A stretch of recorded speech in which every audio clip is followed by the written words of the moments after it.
भव्य आयोजन माँ ताप्ती की कृपा से, भगवान देवाधिदेव महादेव की कृपा से आयोजित किया गया है। भगवान शिव की कृपा, उदारता, दया, करुणा जो भगवान देवाधिदेव महादेव प्रतिदिन परीक्षा लेकर शिव महापुराण की कथा आप लोगों को सुनवा रहे हैं। प्रतिदिन की परीक्षा। अभी भी इतना कीचड़ है और तुम्हारी तो परीक्षा है ही, साथ में जो सेवक लगे हुए हैं सेवा करने में, जो भक्त लगे हुए हैं भगवान की सेवा में, ये उनकी भी परीक्षा। रोज कल तो रात्रि 2:22 से पानी गिरना चालू हुआ और वो पानी जब गिरना प्रारंभ हुआ तो सुबह तक पानी गिरता रहा, उसके बाद भी बूंदाबांदी चालू ही रही। उसके बाद भी आपकी अविरल भक्ति है जो इतना गीला कीचड़ पानी जिसमें आप लोग इतनी लाखों की संख्या में आए हो, आपको नमन करता हूं, प्रणाम करता हूं। ये अविरल भक्ति है आपकी, ये विश्वास है आपका, भरोसा है, दृढ़ता है।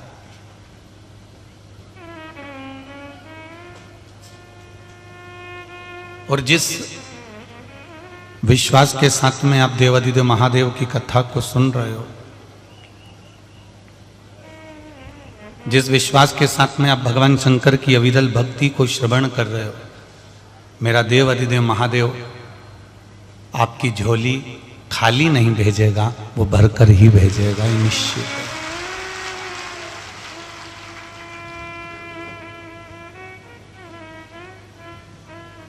कल कोई कह रहा था कि बैतूल के इतिहास की पहली ऐसी कथा है, नहीं तो यहां लोगों के हाथ पैर जोड़ते रहो तो लोग नहीं जाए।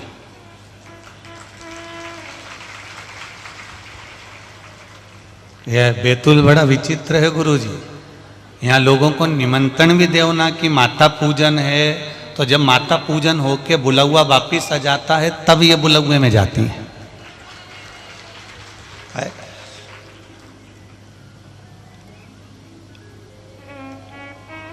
अगर कोई ऐसा ऑर्केस्ट्रा हो तो भले भीड़ भीड़ हो जाए, पर धार्मिक आयोजन में तो इनको घर से निकालना पड़े, गाड़ी लगाना पड़े, तब इनको बिठाना पड़े, तब जाकर ये कहीं पहुंचती हैं। पर पहली कथा ऐसी देखी जिसमें इतनी दूर 1 किलोमीटर आधा किलोमीटर दूर गाड़ियां रोक दी जाती है और पैदल पैदल पैदल पैदल पैदल कथा के पंडाल में पहुंचकर कथा तत्व को ग्रहण कर रहे हैं। ये आपकी अविरल भक्ति है, ये आपका विश्वास है, ये आपका भरोसा, ये आपकी दृढ़ता है। और प्रेम जब अनंत हो गया, रोम रोम संत हो गया। जब प्रेम अनंत हो जाता है, परमात्मा के प्रति आपका भाव प्रबल हो जाता है, तो फिर कहीं संत को ढूंढने की जरूरत नहीं पड़ती, वो स्वयं संत हो जाता है। वो स्वयं संत है जो भगवान की अविरल भक्ति में डूबा, जो भगवान के भजन में डूबा हुआ है।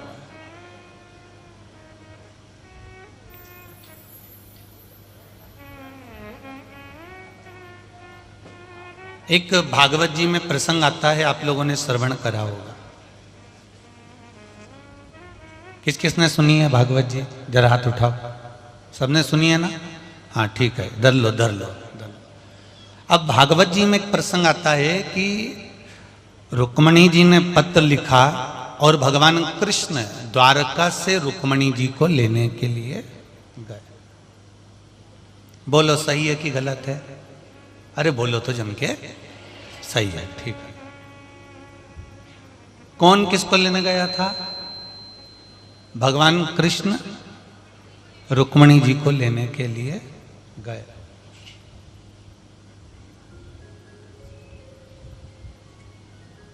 पर सही मायने में देखा जाए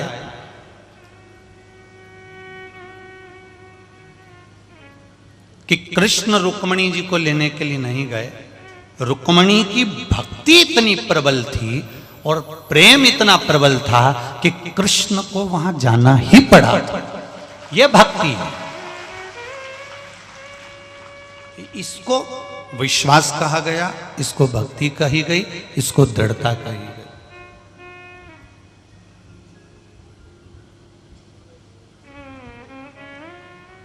एक सरल भाषा में समझ लो, शादियों का सीजन चलता है तो आप लोगों के यहाँ पर 5-6 पत्रिका कभी कभी एक ही दिन की शादी किया जाती है। कितनी पत्रिका आई? 5-6 पत्रिका आई। अब 5-6 पत्रिका में 10 जगह की पत्रिका है, 5 जगह की पत्रिका है, और आप अब तोल रहे हो, अब विचार कर रहे हो सारे परिवार वाले बैठ के कि किसके यहाँ जाना है, देखो जरा। तो तुमने एक पत्रिका उठाई, उसको रख दिया, 2 पत्रिका उठाई, उसको रख दिया, 3 पत्रिका उठाई, उसको रख दिया। अब छोटा सा परिवार, अब उसमें से 2 पत्रिका तुमने छांट कर अलग रख ली। नी, इनके यहाँ तो अपने को जाना पड़ेगा, इनके यहाँ अपने को जाना पड़ेगा। 2 पत्रिका उठाकर तुमने पास में रख ली, बाकी की 3 पत्रिका अब वो तो सब भेजते हैं तो ठीक है, अपन परंतु ये 2 जगह तो अपने को जाना पड़ेगा। ये निश्चित कर लिया तुमने, तोल लिया। पत्रिका का कागज भी एक जैसा है, पत्रिका में लिखाई भी एक जैसी है, पत्रिका तोलो तो बराबर की निकलेगी। पर तुमने उसको कागज को नहीं देखा है, तुमने उसमें लिखे हुए शब्दों को नहीं देखा है, तुमने जिसने पत्रिका भेजी है उस व्यक्ति के प्रेम को, उसकी भक्ति को और उसकी वात्सल्यता को देखा है कि अपने को इसके यहाँ तो जाना ही पड़ेगा, क्योंकि ये इतना प्रेम रखता है, ये इतना विश्वास रखता है, ये इतनी दृढ़ता रखता है, इसलिए हमको यहाँ पर पहुँचना पड़ेगा, अपने को यहाँ जाना पड़ेगा। भगवान भी बस यही देखता है, भगवान भी आपको सब कुछ, मेरा परमात्मा बस यही देखेगा कि आपकी भक्ति कितनी प्रबल है, आपका विश्वास कितना प्रबल है।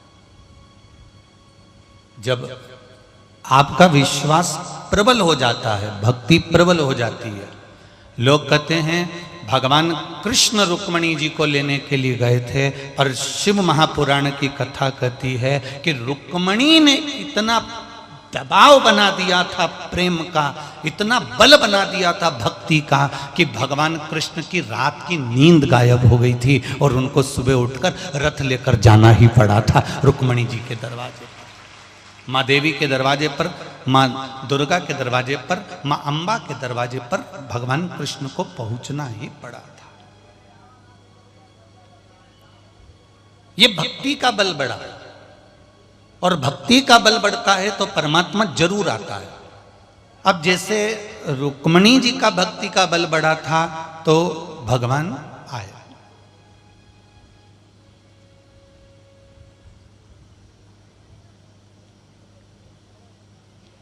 रुक्मणी जी का भक्ति का बल बढ़ा तो परमात्मा पहुंचे। अब आपकी भक्ति का जब बल बढ़ता है, आपके भजन का जब बल बढ़ता है, आपकी श्रद्धा का जब बल बढ़ता है, तो ये निश्चित है आप जितना गुणगान करते हो, श्री शिवाय नमस्तुभ्यम, आप जितना भगवान का भजन करते हो, उसका जो बल बढ़ता है, उस बल बढ़ने के कारण मेरे भोलेनाथ जी को आपके दुख हरने के लिए आपके पास आना ही पड़ता है। आपके पास वो पहुंचेगा, आपका भक्ति के बल को हमें बढ़ाना है।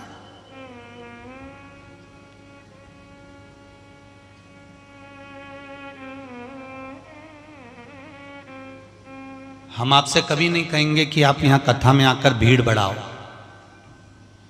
हमने तो आपसे परसों भी कहा था इतना कीचड़ हो रहा है, जीजियों मत आओ।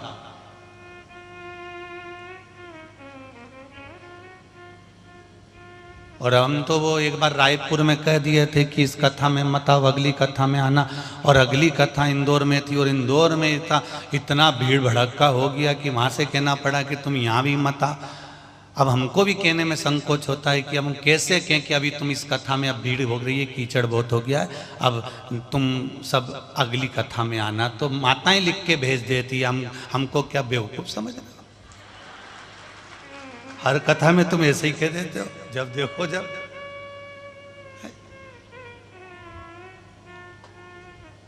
और फिर एक माता ने लिख के भेज दिया था कि जो तुम्हारी नहीं सुनता वो तो आ जाता है, और हम तुम्हारी सुनते हैं इसलिए हम नहीं आ पाते। परंतु अब निवेदन है, बहुत कीचड़ है, बहुत पानी है, फिर भी समिति बहुत व्यवस्था कर रही है, सारा प्रशासन बहुत अच्छी व्यवस्था कर रहा है, पूरा संघ, पूरा बजरंग दल और पूरा बैतूल का एक एक बेटी और बेटा लगा हुआ है। आप पूर्ण व्यवस्था कर रहे हैं, जितना बन सकता है उनकी कैपेसिटी के अनुसार। इतना तो वो खुद की शादी में नहीं करे बापड़ा हो, पर इतना यहां व्यवस्था करी। और अभी वो हमको लेकर हनी भी आ रहे थे, तो वो कह रहे थे गुरुजी आज फिर भीड़ हो गई। तो हमने कहा क्यों, पानी गिर रहा था रात से? तो कैसे, यही तो समझ में नहीं आता, जैसे जैसे पानी ढेर हो जाता है वो थोड़ी देर में ये ढेर हो जाता है। तो अब यही समझने वाली बात है कि तुम्हारी भक्ति का बल बड़ा है। यहाँ हम फिर निवेदन करेंगे, जिसको भीड़ बढ़ाने का शौक हो वो भीड़ बढ़ाए।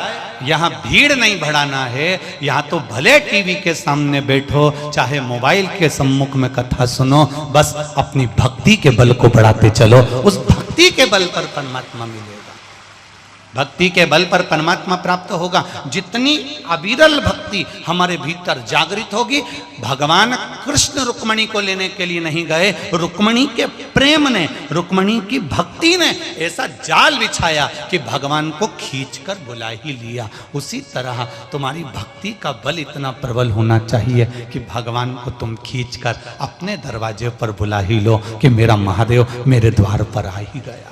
ये भक्ति का बल।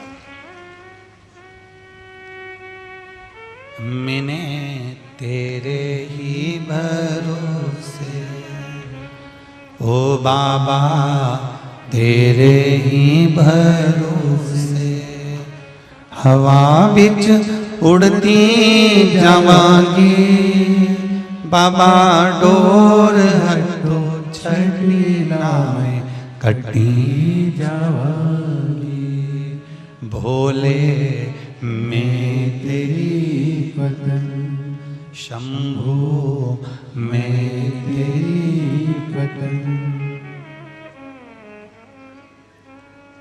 जो कट गई ना सतगुरु, जो कट गई ना सतगुरु, तुम्हें लुटी जावांगी, बाबा डोर हथो छड़ी ना मैं कटी जावांगी। भोले मैं तेरी पतन, शंभू मैं तेरी पतन।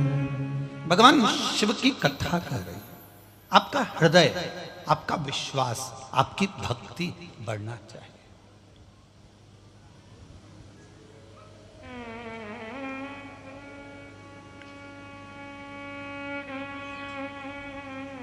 किसी ने पूछा गुरुजी ये इतने सारे लोग कथा सुनने के लिए क्यों आते हैं, कारण क्या है?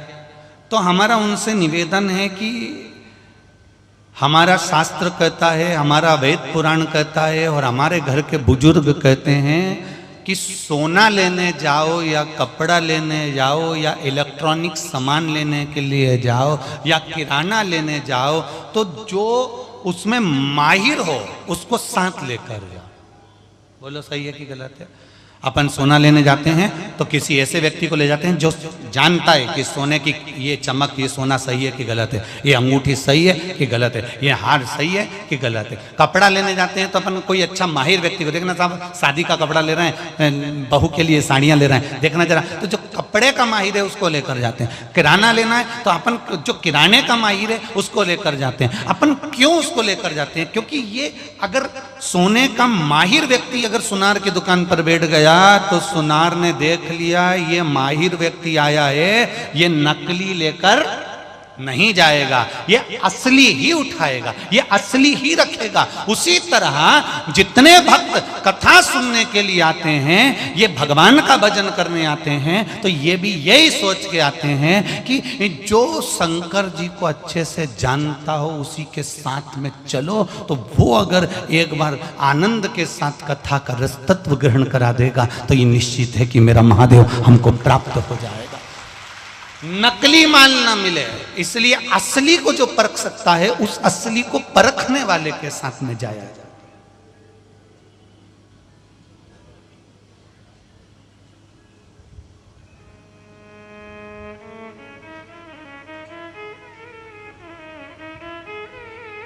ताप्ती मैया शिव जी से मांगा तो क्या मांगा? आपका स्वरूप, आपके भीतर की शीतलता, आपके भीतर की शांति, आपके भीतर की करुणा, आपके भीतर की दया। किसी में वो करुणा नहीं होगी, किसी में वो वात्सल्यता नहीं होगी जो देवादिदेव महादेव में है। यहां जितने बैठे हो ना, जितने और जितने तुम्हारे अड़ोस पड़ोस और पीछे धड़ोस में रहते हैं, तो कहते हैं ना अड़ोसन पड़ोसन और धड़ोसन, पीछे जो रहती ना वो धड़ोसन, ठीक है। तो जितने रहते हैं उनको भी अजमा लेना, तुम्हारे परिवार में जितने रहते हैं उनको अजमा लेना। शंकर भगवान जैसी वात्सल्यता, शंकर भगवान जैसी करुणा, शंकर भगवान जैसी वात्सल्यता शायद किसी में होगी कि सारे देवताओं ने अमृत पिया और महादेव के पास में विष भेज दिया, उसके बाद भी मुस्कुरा कर पी गया, वो देवादिदेव महादेव है। जो अमृत पिए वो देव कहलाता है, जो विष पिए वो महादेव कहलाता है। अब है महादेव जैसी किसी में वात्सल्यता?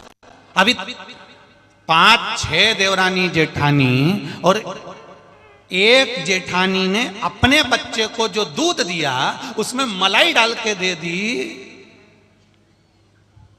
उतने में 3-4 देवरानियों के मुंह फूल जाएंगे उतनी देर में। हमारा पति भी दिन भर कमाता है, हमारा पति भी दिन भर काम करता है, और तुमने अपने पति को दूध में मलाई डाल के दे दी, केसर डाल के दे दिया, तुमने अपने पति को इतना घी लगा दिया, तुमने उसको ज्यादा हिस्सा दे दिया, उसको कम हिस्सा दे दिया, उसको ये प्रदान कर दिया, उसको वो प्रदान कर दिया। कितना कितना हमको अगर प्रसाद भी मिल रहा है ना, तो हम उस प्रसाद में बेचारा देने वाला व्यक्ति तो अपने हाथ से दे रहा है। अब जल्दी जल्दी में हो सकता है किसी को कम आ गया, किसी को ज्यादा आ गया, उसमें उसकी कोई गलती नहीं। अब जल्दी में करेगा क्या? उसी तरह तो क्या हम उसमें भेद देखेंगे? जरा विचार करिए, अपने भीतर इस बात की विचारता रखिए थोड़ा। अमृत देवताओं को मिला, उसके बाद भी मेरे महादेव ने कभी ये नहीं कहा कि मुझे अमृत नहीं मिला। महादेव ने देखा, पार्वती मैया बोली तुम्हारे पास में विष आया है, शंकर भगवान बोले जो आया अच्छा आया, कोई दिक्कत नहीं, उसमें क्या सोचना।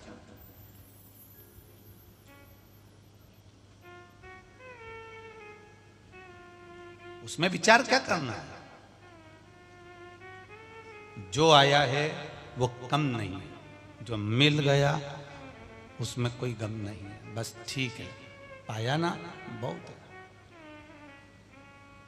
तो तुम विष पियोगे, देवादिदेव महादेव तुम विष पियोगे? शंकर भगवान बोले मैं अकेला विष नहीं पीऊंगा, तू मेरी अर्धांगिनी है। अर्धांगिनी का मतलब होता है आधे हिस्सेदार। तो विष कौन पिएगा? शंकर भगवान बोले घर में पुरुष को विष पीने की जरूरत नहीं होती है, नारी को परिवार के दुख जो पीना पड़ते हैं वो सबसे ज्यादा नारी को पीना पड़ते हैं, स्त्री को पीना पड़ते हैं। पति तो दुकान चले जाएगा, ऑफिस चले जाएगा, फैक्ट्री चले जाएगा, ज्यादा होगा तो इधर उधर चले जाएगा, पर पत्नी को तो वही घर में रहना, उसको तो वही पीना। कोई कुछ बोलेगा तो सासू ओन भी अपने छोरा उनको कभी कुछ नहीं बोलती, जब भी बोलेगी बहू से ही बोलेगी।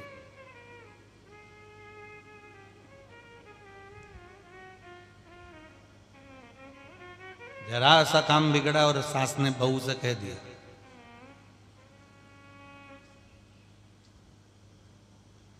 वो तो मेरे सीधे साधे छोरा होन मिल गए। इतने में बहू भी सिर पे पल्लू लेके मुड़ के देखी और मुड़ के देख कर मन में सोचा, सीधे साधे भगवान जब जब बोले तब तब ऐसा बोले कि बिजली भी उसके आगे फीकी पड़ जाए। इतने सीधे साधे, इतने सीधे।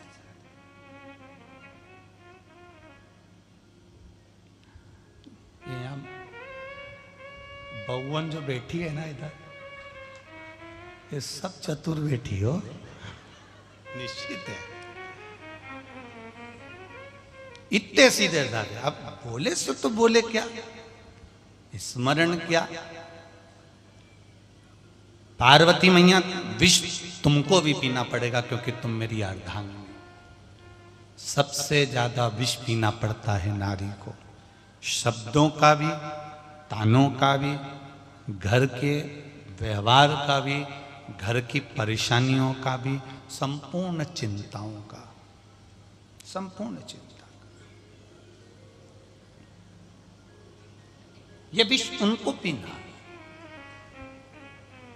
ताप्ती मैया ने भगवान देवाधिदेव महादेव से क्या मांगा था? आपकी स्वरूप, आपकी कोमलता, आपकी करुणता, आपकी वात्सल्यता, आपका प्रेम, आपका स्नेह, और दुनिया को अमृत देने के बाद भी, विष पीने के बाद भी आपके चेहरे पर जो प्रसन्नता है, ताप्ती मैया कह रही है महादेव वो मुझको दे दीजिए, वो मुझे दे।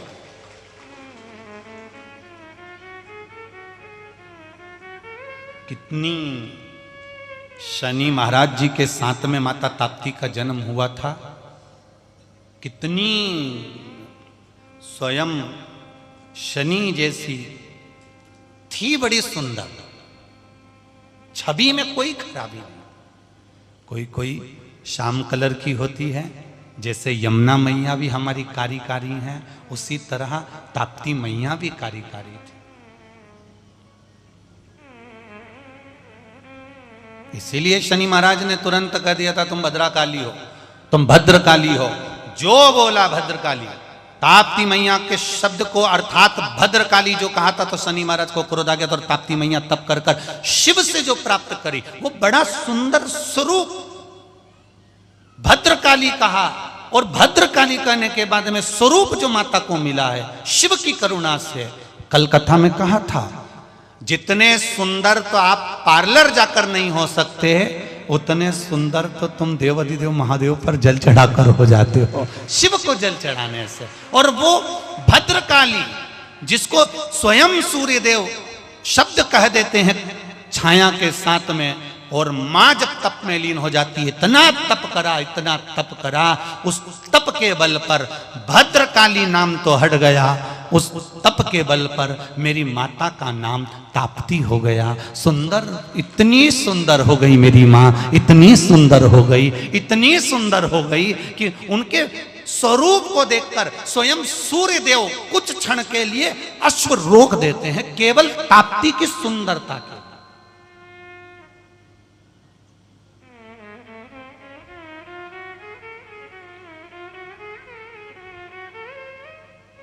केवल ताप्ती की सुंदरता।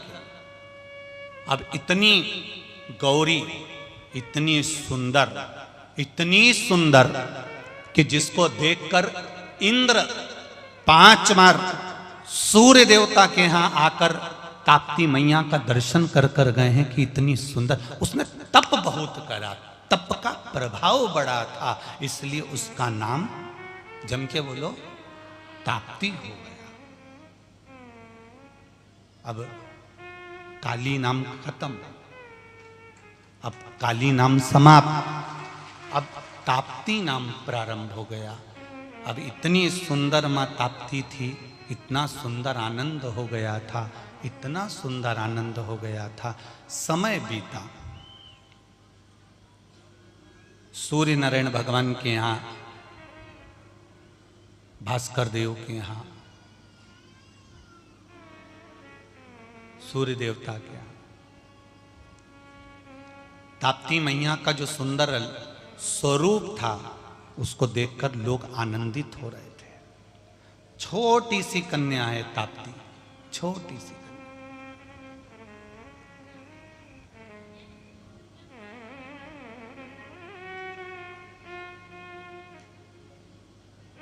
इतनी सुंदर, मस्तक पर मां की बिंदी लगी हुई है, होठों पर लाली है, नैनों में सुरमा है, कानों में सुंदर कर्ण फूल है मेरी माता के, सुंदर लहंगा पहनी हुई है, मस्तक पर चूनर ओढ़ी हुई है, गले में हरवा पड़ा हुआ है, सुंदर कमल के पुष्पों की माला मेरी माता के गले में पड़ी हुई है, सुंदर बड़े बड़े नयन है मेरी माँ के, छोटी सी अवस्था मेरी माँ की, मात्र 7 वर्ष की आयु थी माता ताप्ती की जिस समय ताप्ती माता ने अपने महादेव को प्रसन्न कर कर उनसे उनका स्वरूप मांग लिया था। केवल 7 वर्ष की आयु।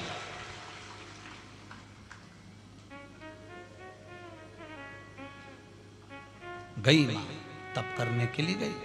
अब माता ने देख लिया कि तप का बल कितना है, ताप्ती ने देख लिया कि तप का बल कितना है, कि मैंने देवादिदेव महादेव की तप साधना करी तो मुझे इतना मिल गया, अगर मैं देवादिदेव महादेव की तप साधना करती हूं तो मुझे उसका फल कितना मिलेगा। अब ताप्ती छोटी सी, और छोटी सी ताप्ती जब निकल कर चली, इतने में चंद्रदेव चाचा के यहां पहुंचती है, और चंद्रदेव काका जी के यहां पहुंचकर उसने देखा कि चंद्रदेव की बेटी पूर्णा मृत्युलोक में भ्रमण कर रही, उनके पास में पहुंचकर शिवलिंग का निर्माण कर कर पूजन में दोनों विराजमान हो जाती हैं। इतनी देर में माता छाया ने यम और यमुना और शनिदेव, इन तीनों को थोड़ा सा क्रोध कर दिया।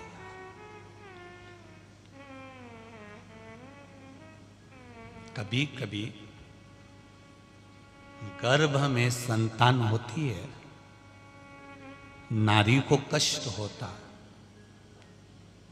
कष्ट होता है तो वो जो पहले के जो बच्चे होते हैं 2-3, 1-2, उनको डांट देती है, बोलो री जीजियों सही है कि गलत है। जब गर्भ में संतान है और छोटा बच्चा जो पहले का बच्चा है वो मस्ती कर रहा है, कुछ त्रुटि कर रहा है, कुछ गलती कर रहा है, तो उन्हें डांट दिया। उन्होंने यमुना जी को भी डांट दिया, यम को भी डांट दिया, शनि को भी डांट दिया, शनि को तो यहां तक कि श्राप तक दे दिया। ये खबर सूर्य नारायण भगवान के पास पहुंच गई।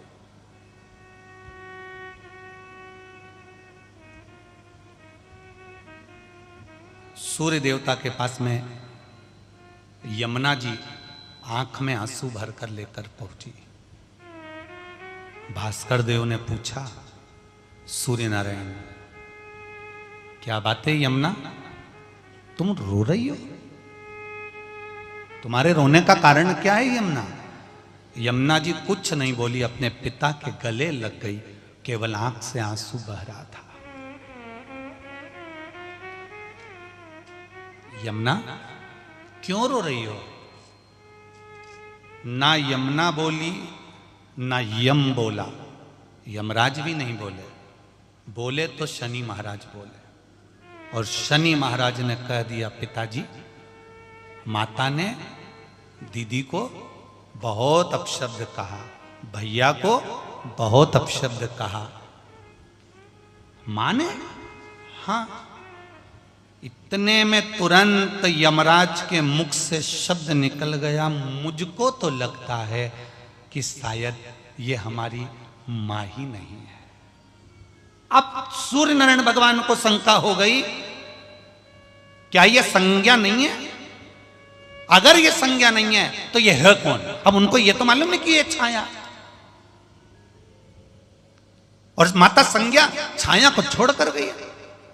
एक शब्द सूर्य नारायण भगवान ने अपने रथ के घोड़ों को लिया और सीधे छाया के पास पहुंच गए।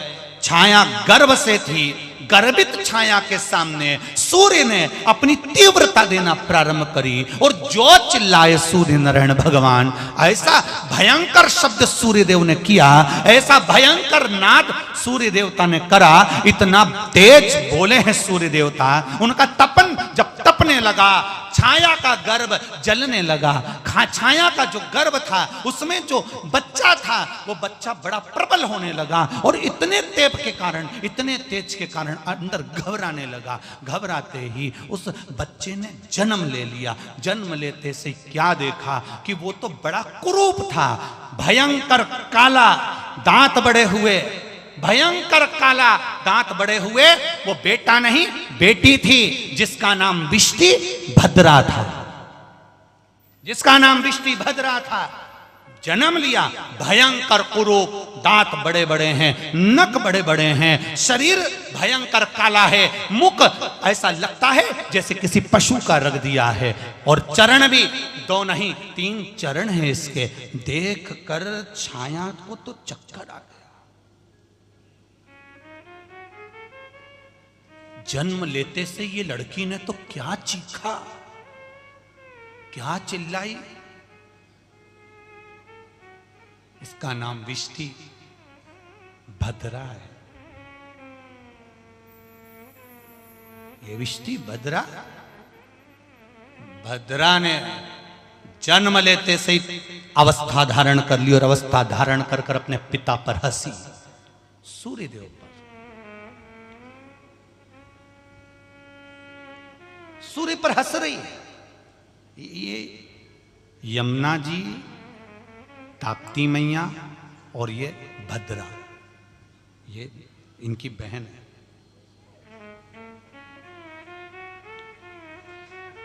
ये इनकी बहन है।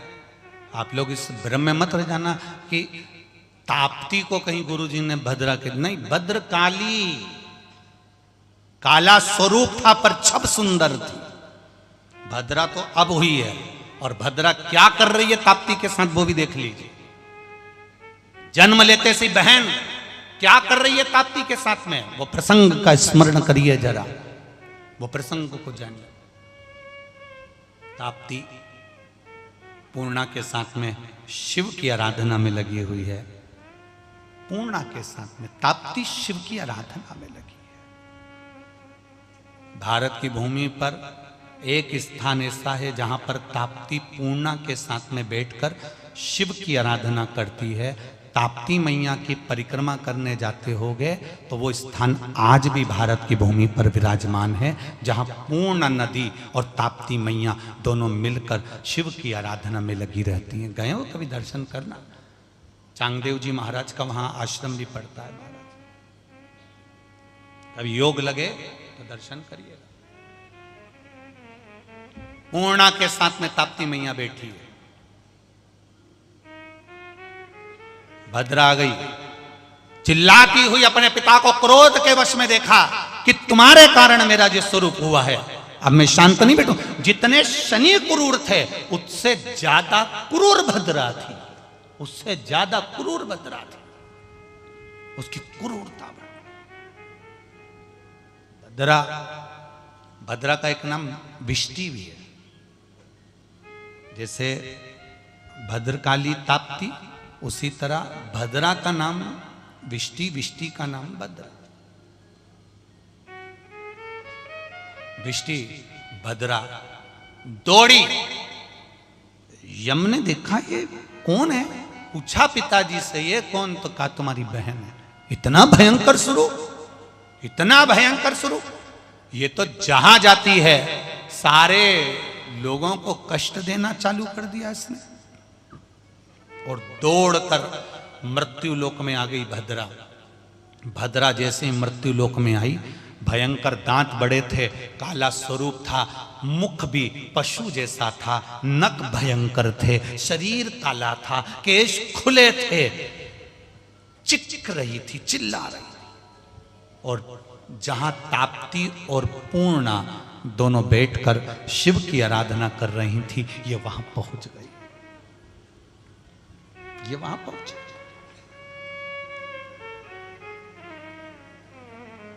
अब ताप्ती मैया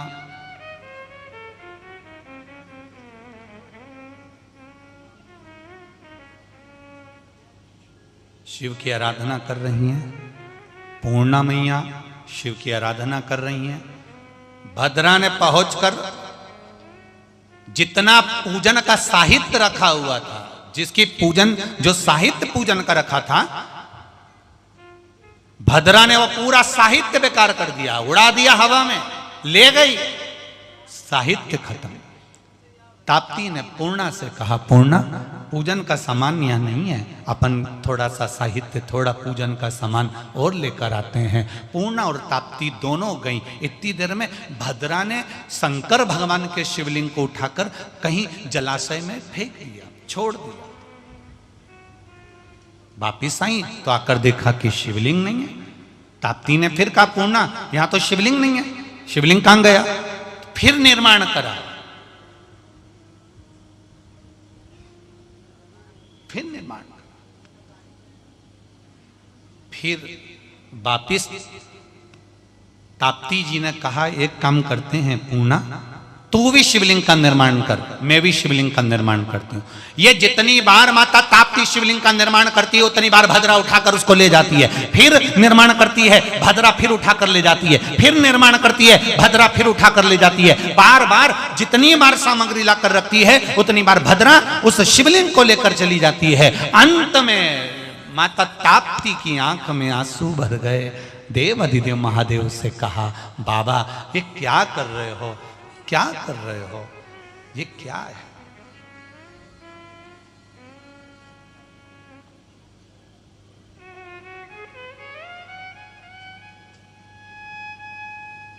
शिव जी एक बच्चे का रूप लेकर आते हैं। आकर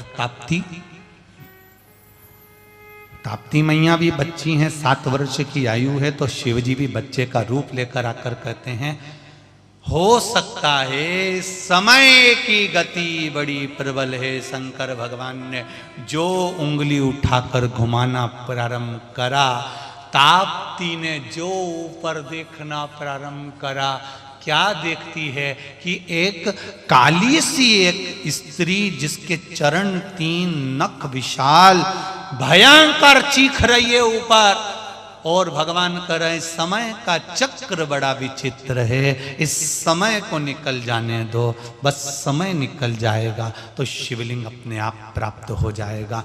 जो 108 बार, सहस्त्रों बार, 1000 बार, 108 बार जो शिवलिंग को भद्रा ने चुराया था, छुपाया था, भगवान देव अधिदेव महादेव ने कहा, थोड़ा समय निकाल जाने दो। जब भद्रा लगती है तो भद्रा का समय अगर निकल जाए, उसके बाद में अच्छी घड़ी अपने आप आ जाती है, फिर कोई चिंता नहीं रहता, समय निकल जाए। एक बात बहुत अच्छे से ध्यान रखना, घड़ी तुम्हारे हाथ में है, बांधना भी तुमको है, पर घड़ी, समय अच्छा है कि बुरा, यह बताना भगवान के हाथ में है। घड़ी तुम बांधोगे, घड़ी तुम्हारी है, बांध भी तुम लोगे, टाइम भी तुम देख लोगे, पर अच्छा समय लाना ये महादेव के हाथ में। महादेव ने कह दिया, समय का इंतजार कर, केवल उंगली घुमाई, डमरू जैसा भाव घुमाया, ताप्ती समझ गई, थोड़ी देर विश्राम किया, विश्राम किया। जितने शिवलिंग का निर्माण ताप्ती ने करा था, वो सब सहस्त्र शिवलिंग एक साथ में 108 शिवलिंग सामने आकर प्रकट हो गए। सारे शिवलिंग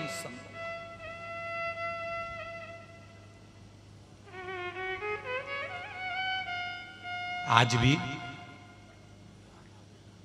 हम तो केवल पुराण के बल पर बोल रहे हैं, शास्त्रों के बल पर बोल रहे हैं। अभी तक हमारा भी जाना नहीं हुआ, पर विश्वास करता है कि जो हमारे पुराण शास्त्र कहते हैं कि 108 शिवलिंग या सहस्त्र शिवलिंग का जो वर्णन किया गया है, मेरा विश्वास कहता है कि वो शिवलिंग आज भी ताप्ती के तट पर होना चाहिए, आज भी होना चाहिए। माँ ने शिव जी का आह्वान करा, शिवलिंग वापिस तैयार हो गए। भद्रा को मालूम पड़ा कि ये मेरी बहन ताप्ती है। भद्रा नीचे आकर तुरंत ताप्ती के हाथ जोड़कर बोलती है, ताप्ती तू मेरी बहन है, यमुना भी मेरी बहन है, मैंने गलती कर दी थी, मैंने गलती कर दी। ताप्ती, यमुना तुम दोनों मेरी बहन हो। आज तुम्हारी बहन तुम्हें वर प्रदान करती है। यह भद्रा ने हमेशा कष्ट ही कष्ट दिया है, पर यह भद्रा तुम्हारी बहन तुम्हें वर प्रदान करती है। ताप्ती, यमुना, दोनों बहनों को मेरी तरफ से यह गिफ्ट है। कार्तिक महीने में यम द्वितीया के दिन यमुना का स्नान जो भाई बहन करेगा, और कार्तिक महीने में चतुर्थी के दिन जो ताप्ती का स्नान भाई बहन करेगा, वो भाई बहन आनंद से 7 जन्म तक का सुख का भोग भोगने वाले। ये ताप्ती है। कितना सुंदर कहा गया है। रक्षाबंधन पर मान लो भद्रा पड़ जाती है, रक्षाबंधन पर भद्रा पड़ गई। भद्रा पड़ने पर भी अगर कई बार राखी बांध ली जाती है या रक्षाबंधन का सूत्र बांध लिया जाता है, तो साल में एक बार, और हम तो आप सबसे कहेंगे, जितने लोग इस आस्था चैनल के माध्यम से कथा सुन रहे हैं, जितने फेसबुक यूट्यूब के माध्यम से सुन रहे हो, आप यमुना जी के नजदीक में हो तो यमुना में यम द्वितीया का स्नान करिए। और आप अगर ताप्ती मैया के नजदीक में हो तो एक बार कार्तिक महीने में जाकर ताप्ती का स्नान करिए। ये जीवन का सुख प्रदान करने वाला, ये जीवन का आनंद देने वाला, ये फल प्रदान कर। अब ताप्ती मैया तो आनंद में निवास करने लगी, अच्छी रहने लगी आनंद के साथ, बड़ी सुंदर थी। इधर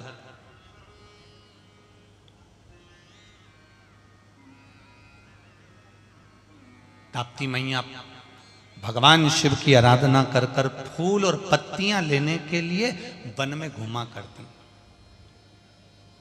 बहुत ध्यान देना बैतुल वालों को और आप सभी को, ये माँ ताप्ती शिव पुराण की कथा मिली है, इसको जीवन में उतारना कि ताप्ती का महत्व क्या है। हम आपको फिर कह रहे हैं, हम ताप्ती पुराण नहीं बाच रहे। आप ये मत सोचना कि हम ताप्ती पुराण के पूरी बात बोलेंगे। हम ताप्ती पुराण बाचने नहीं बैठे, हम यहाँ ताप्ती शिव पुराण बाच रहे हैं। तो ताप्ती के, माता ताप्ती के जो रसतत्व हैं वो आप तक पहुँचाने का प्रयास करेंगे, जिससे आपके भीतर माँ ताप्ती का भाव उत्पन्न। और ताप्ती पुराण तो आप घर में भी बैठकर पढ़ लीजिएगा, कभी योग लगे तो आराम से पढ़िए। महाराज ब्रह्मा जी के पुत्र आंत्री, आंत्री जी के पुत्र चंद्रमा, चंद्रमा के पुत्र बुध, बुध के पुत्र पुरुरुवा, पुरुरुवा के पुत्र आयु, आयु के पुत्र नहुष, नहुष के पुत्र ययाति, ययाति के पुत्र पुरु, और पुरु के पुत्र भरत, और भरत वंश के चौथे वंश में हुए राजा हस्ती, जिन्होंने बसाया था हस्तिनापुर। क्या बसाया था? हस्तिनापुर। हस्ती के तीसरे वंश में जो राजा हुए वो थे सवर्ण। कौन थे? राजा सवर्ण।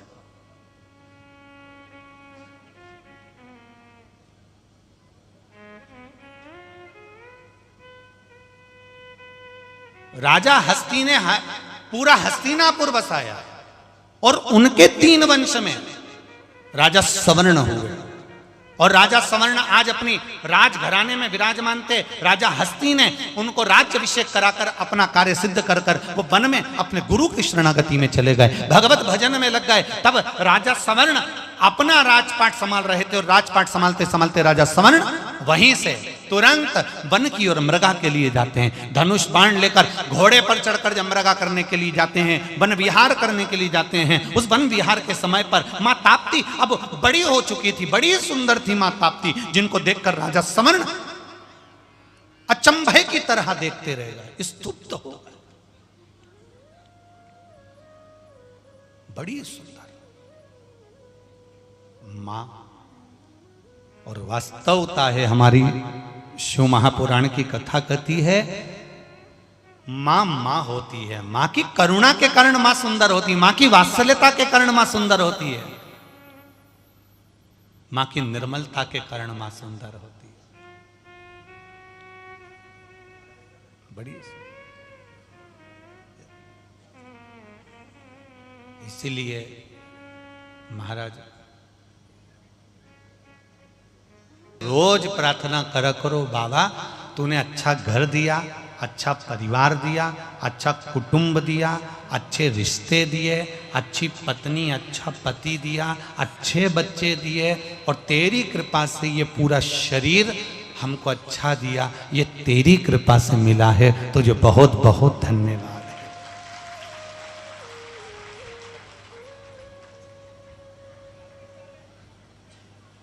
ये तेरी कृपा से मिला। ये जायदाद दी है औलाद,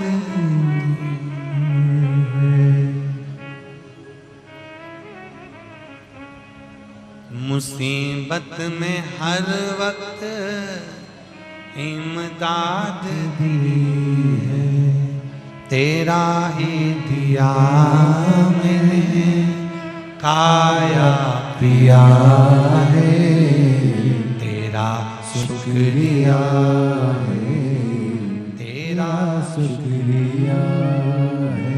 मुझे भोले बाबा ने बहुत दे दिया है, तेरा शुक्रिया है, तेरा शुक्रिया। एक पत्र आया है, देखिए बड़ा सुंदर भाव से।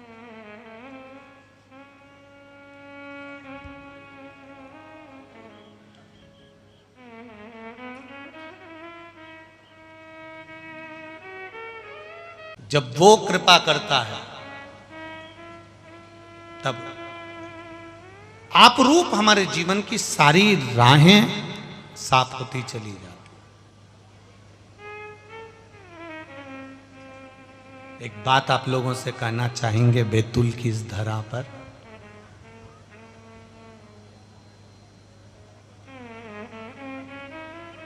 अपने घर में भले रूखी रोटी मिले,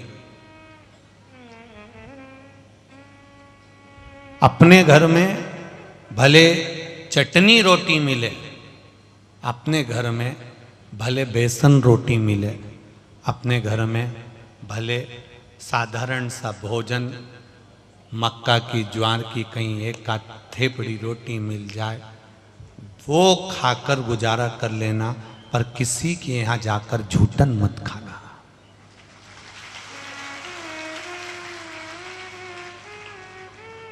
बहुत लोभ देंगे, बहुत लालच देंगे, बहुत लोभ और लालच दिखाया जाएगा कि आप हमारे यहाँ आ जाओ, हमारे यहाँ आ जाओ, हमारे यहाँ आ जाओ।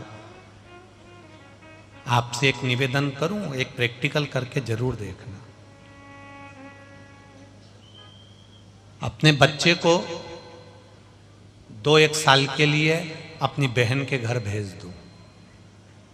कितने साल के लिए? 2 साल के लिए।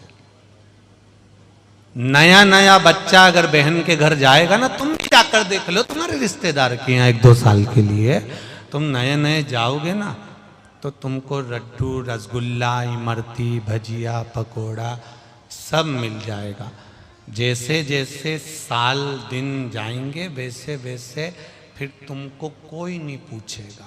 उसी तरह ये दूसरे जो धर्म के लोग जो तुमको लालच दे दे के बुला लेते हैं ना, ये थोड़े दिन तो तुम्हें लड्डू पेड़ा खिला देंगे, बाकी के समय तुम्हारी जिंदगी बर्बाद कर देंगे।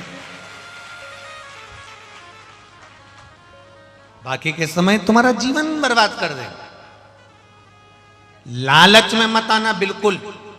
अपने घर की रूठी रोटी खा लेना, बेसन रोटी खा लेना, चाहे साधारण रोटी खा लेना, चाहे कांदा रोटी खा लेना, पर निवेदन है चटनी रोटी खा लो, बेसन रोटी खा लो, चाहे सादी रोटी खा लो, पर दूसरे के यहाँ जाकर झूठन मत खाना। 4 दिन खाओगे, उसके बाद में तुम्हारी दशा ऐसी हो जाएगी कि मंदिर के घंटे जैसी बीच में लटकी की लटकी रह जाएगी, ना इधर की ना उधर की।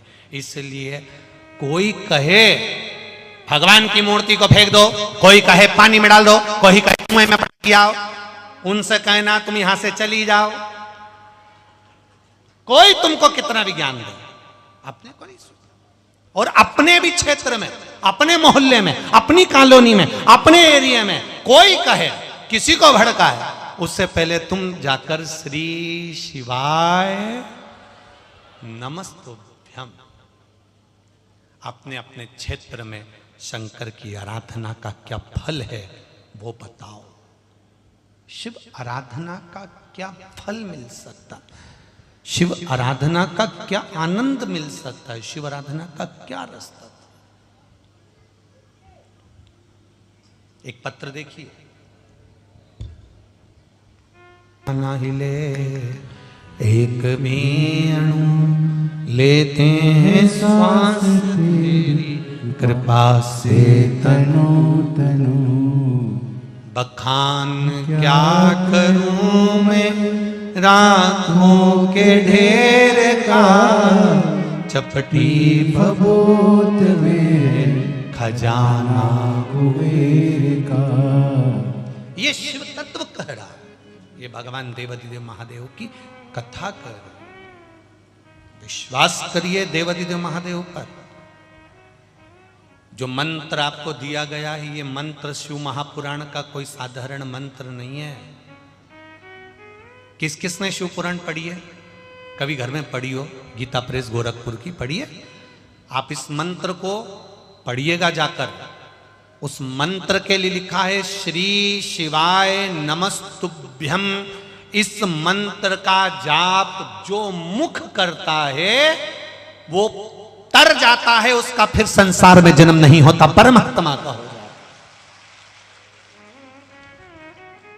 और यहां तक शिव महापुराण में लिखा है कि इस मंत्र को बोलने वाला का मुख का मात्र दर्शन कर लो तो 71 पीढ़ी पार उतर जाती है। जो मात्र दर्शन कर लेता है, ये सब अविरल आनंद देने वाला भगवान शिव का मूल मंत्र का स्मरण है, श्री शिवाय नमस्तुभ्यम। केवल मंत्र, चलते फिरते जाते आते खाते पीते जप लो। कई लोग पूछते हैं गुरुजी ये मंत्र नहाने के बाद जपें कि नहा के जपें? तो नहाने के पहले बासी रहें और मंत्र बोल लें कभी मुंह से निकल जाए तो हमने कहा मरने का जो समय होता है वो नहाने के बाद होता है कि नहाने के पहले होता है? बोलो रे बैतुल वालो, मरने का समय कब है? नहाने के। यमराज कहेगा तू नहा ले फिर मैं आ जाऊंगा। यमराज कहेगा तू आराम से नहा ले, कमला तू नहा ले हो, फिर सिंगार मिंगार कर ले, छोटी मोटी बांध ले, फिर मैं तुझे आराम से ले जाऊंगा हो, तू नहा ले हो। भगवान इतनी देर इंतजार करेगा क्या? नहीं। जब मरने का समय नहीं देखा जाता कि बासी मर रहे कि नहा के मर रहे, तो मंत्र का भी कोई समय नहीं देखा जाता कि बासी जप रहे कि नहा के जप रहे। तुम तो जपो कलयुग केवल नाम धारा, सुमर सुमर नर उतरही पारा कली काल में नाम की आधारशिला को जो उसको समझ कर जपो, उसको ज्ञात कर कर। ये किसी के पास में तांबे का पात्र होता है, किसी के पास में एल्युमिनियम का पात्र होता है, किसी के पास में, तुम्हारे घर में भी बर्तन होंगे, कोई स्टील का होगा, कोई एल्युमिनियम का होगा, कोई तांबे का होगा, कोई पीतल का होगा, कोई कांसे का होगा, कोई चांदी का होगा, कोई सोने का होगा, कोई मिट्टी का होगा। ये तो बर्तन के ऊपर है कि आपका बर्तन कैसा है।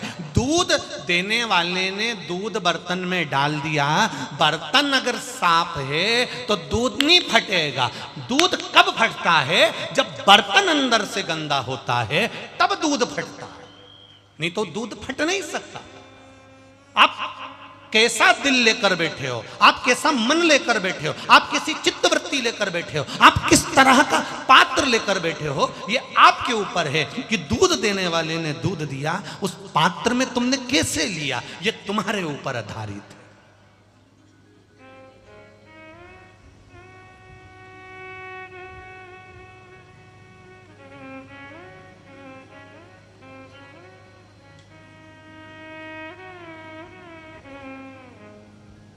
अब ये आपके ऊपर आधारित है, आप उसको किस तरह से ग्रहण कर रहे हो, आप उसको किस तरह से ले रहे हो। अभी कथा के पहले दिन की बात है, हमने यहां से व्यासपीठ से कहा था हम बदलेंगे, युग बदलेगा, हम सुधरेंगे, युग सुधरेगा।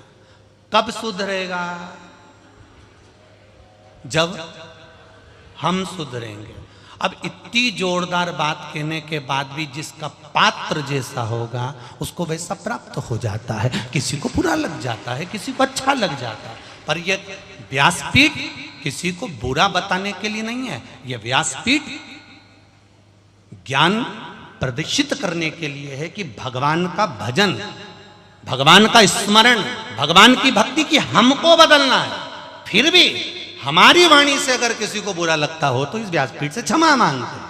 अगर हमसे अगर किसी को हृदय में ठेस पहुंचे, ये तो आपके पात्र पर आधारित है कि तुम्हारा पात्र अंदर से कैसा है। दूध देने वाले ने तो दे दिया, अब वो कैसा पात्र है ये उसके ऊपर है। कथा कहने वाले ने कथा कह दी, आपने किस भाव से उसको ग्रहण करी ये आपके ऊपर है। माँ ताप्ती का चरित्र इस व्यासपीठ से वर्णन कर दिया, अब ये आपके ऊपर है कि आप उसको किस तरह से ग्रहण करते हो, आप किस तरह से उसको लेते हो। ये आपकी अविरल भक्ति होना चाहिए। हम सुधरेंगे, बोलो बोलो, युग सुधरेगा। हम बदलेंगे, युग बदलेगा। धर्म की अधर्म का, प्राणियों में विश्व का कल्याण कब होगा? जब हम स्वयं बदलेंगे। तब तक होएगा क्या? हम दुनिया को बदलना चाहें और अपने आप को नहीं बदलें। हम सास के मैं मेरी बहू को बदल दूंगी और बहू के मैं सास को बदल दूंगी। अरे मेरा एक निवेदन स्वीकार कर लो, तुम अपने आप को बदल लो, किसी को बदलने की जरूरत ही नहीं पड़ेगी। अपने आप को बदलो, स्वयं को बदलो। हम अपने को बदलना चाहते हैं। अपनी भक्ति के बल का स्मरण माता ताप्ती, राजा सवर्ण ने मां ताप्ती को देखा, राजा सवर्ण ने मां ताप्ती का स्मरण, और राजा सवर्ण मां ताप्ती को जब देखते हैं, मां ताप्ती को जब देखा, देखते से ही माता ताप्ती ने राजा सवर्ण को देखा और वहां से गायब हो गई। ताप्ती गई, ओझल ओझल।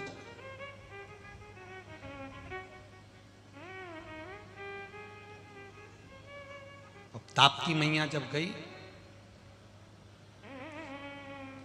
माता ताप्ती जब चली गई, राजा सवर्ण बेचैन हो गए। राजा सवर्ण बेचैन,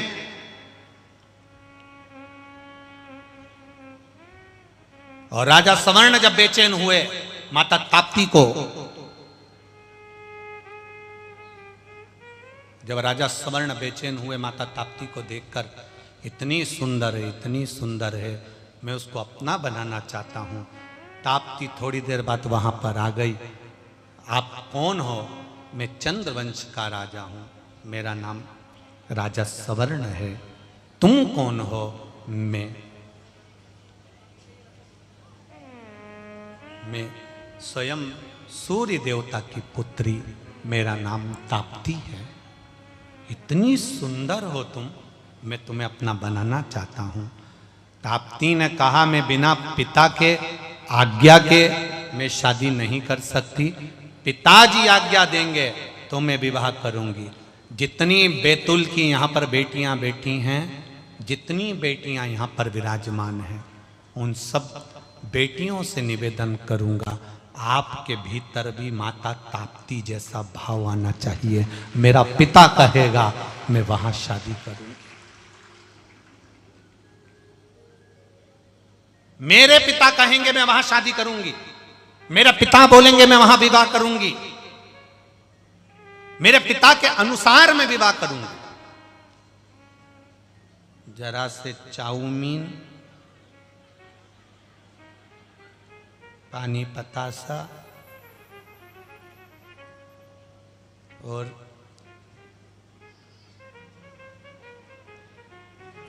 कटा हुआ सेवफल का फोन,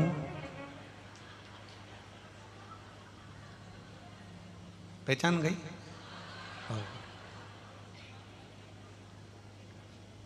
और गाड़ी भी दूसरे की सुधरने आई थी, पेट्रोल पड़ा हुआ था, लेकर चले गए। तो मैं घुमा फिरा के लिए आए और तुम इतनी हो गई कि उसके जैसा कोई नहीं। अरे क्यों मूर्ख बन रही है? पगला बना रहा है तेरे को, बेवकूफ बना रहा है। कहीं नहीं हो, फालतू की बात, फालतू की बात।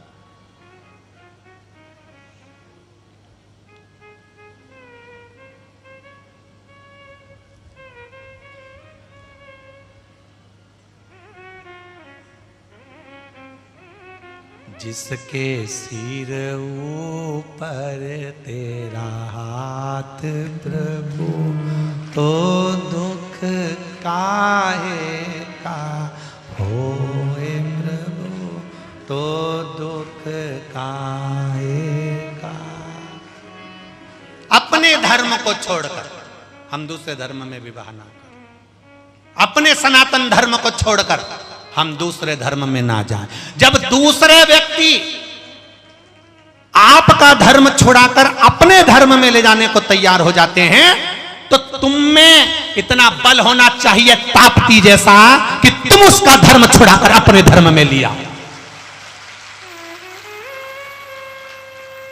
तो माने कि बैतुल की छोरी और मुल्ताई की छोरी, तो माने कि मां ताप्ती जिसने तप बल के बल पर, अपने तप के बल पर अपना कलर चेंज कर लिया, तो तुम दूसरे का धर्म नहीं चेंज करवा सकते? करा दो, रखो दम। जब वो करवाने को तुले हैं, चारों तरफ फैले हुए हैं, वो लगे हैं आगे पीछे, तो तुम भी लग जाओ। अब सारी समस्या का हल एक लोटा जल। जो हमको धर्म बदलने की बात करेगा, महादेव का लोटा हमारे घर में ही है। जल भले हम महादेव को चढ़ाया है, पर लोटा रखा है। वो लोटा घर में इसलिए रखा है, तुम्हारे ही काम आएगा। जल महादेव के काम, लोटा तुम्हारे काम। उसका नाम है लोटा। जो अकल दे उसी को दे सलोटा। तो अब विचार करना, कोई कुछ, कहीं कुछ, कोई कुछ, कहीं कुछ, कहीं किताब बांट दे, कहीं कुछ बांट दे, कहीं कुछ बांट दे। 24 घंटा यही काम लगा हुआ है। अच्छा, हमको नहीं मिलते ऐसे जो हमारे पास आकर कह दें कि हम तुमको ये कर दे, वो कर दे। तो आओ तो राम जी, भजन, कीर्तन, स्मरण, भक्ति, शिव कथा, राम कथा, कृष्ण कथा, मेरा राम, मेरा कृष्ण, मेरा शिव, मेरी भक्ति, मेरी ताप्ती, इसको मैं छोड़ नहीं सकती, क्योंकि मेरे संस्कार ऐसे नहीं है। सूर्य नारायण भगवान की बेटी माता ताप्ती ने कह दिया आपको अगर विवाह करना है तो मेरे पिता से कहना पड़ेगा, मेरे पिता राजी होंगे तो मैं विवाह करने को तैयार हो जाऊंगी। तब जैसे ही राजा सवर्ण को मालूम पड़ा कि ताप्ती ने कह दिया कि मैं विवाह नहीं कर सकती जब तक पिता राजी नहीं हो, अब राजा सवर्ण पिता को राजी कर रहे हैं, तप में लीन हो गए। ऐसे तप में लीन हो गए, सूर्य नारायण भगवान ने परीक्षा लेना प्रारंभ करी, परीक्षा लेना प्रारंभ करी।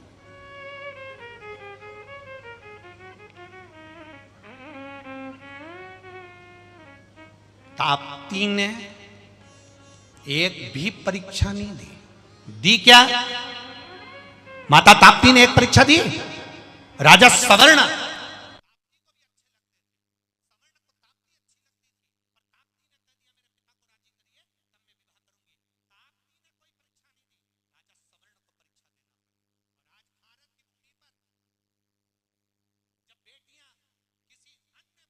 विवाह करना चाहती है तो लड़की खुद अपने माँ बाप से लड़ती है, वो लड़का नहीं लड़ता। लड़का तो अपनी ऐश और आराम की जिंदगी जीता है, बस प्रेशर देगा तो छोरी पर देगा, प्रेशर देगा तो लड़की पर देगा। तुम भिड़ो, तुम अपने माँ बाप के विपरीत जाओ, तुम अपने परिवार के विपरीत जाओ, तुम अपने धर्म के विपरीत जाओ, तुम अपने सनातन धर्म के विपरीत जाओ। वो नहीं छोड़ना चाहता, तुम्हें बदलना चाहता है। तो तुम भी ताप्ती जैसी हो जाओ, तुम बदलो, हम काहे को बदले? बदलो तुम भी ताप्ती जैसे हो। ताप्ती ने कोई परीक्षा नहीं दी, और मेरा विश्वास कहता है भारत की बेटी को इतना बोल्ड होना चाहिए कि तुम्हें परीक्षा देने की जरूरत नहीं पड़े, परीक्षा वो दे परीक्षा।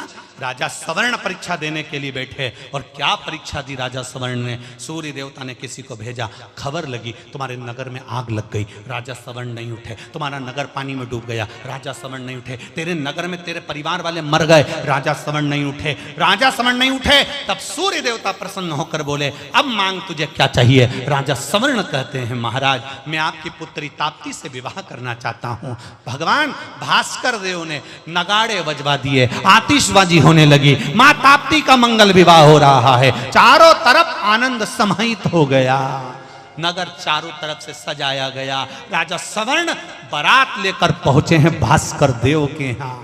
अब सोचो, अपने यहाँ रात्रि को उजाला करना पड़े तो जनरेटर लगाना पड़ता है, वहां तो खुद सूर्य नारायण है, जनरेटर की भी जरूरत नहीं है। कितनी सुंदर, कितनी सुंदर।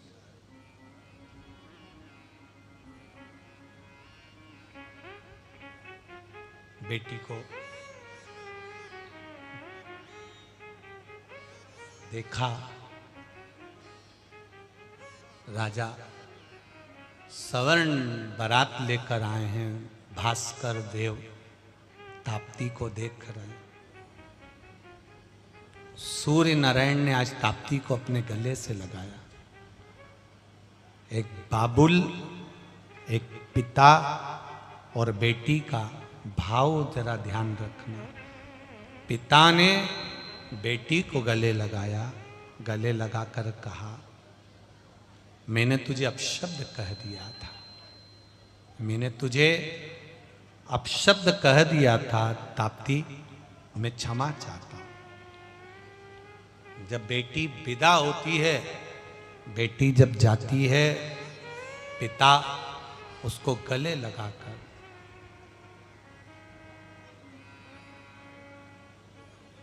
पिता उसको गले लगा,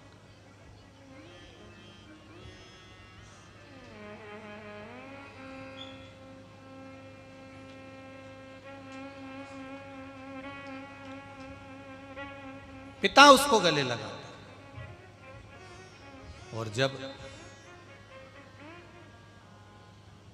पिता गले लगाते हैं और बेटी को सीख देते हैं, बेटी ससुराल में रहियो तो चांद बन के,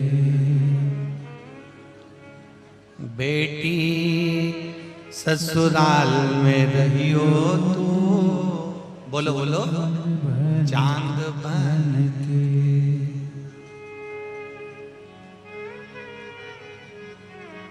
हीरा और पन्ना की दुकान बन के, हीरा और पन्ना की दुकान बन के, बेटी ससुराल में रहियो तुम चांद बन के। शिव कथा कह रही है।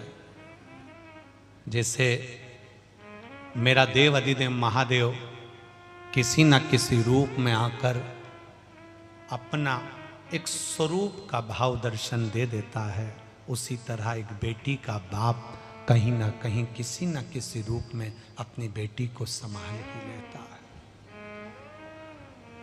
विदा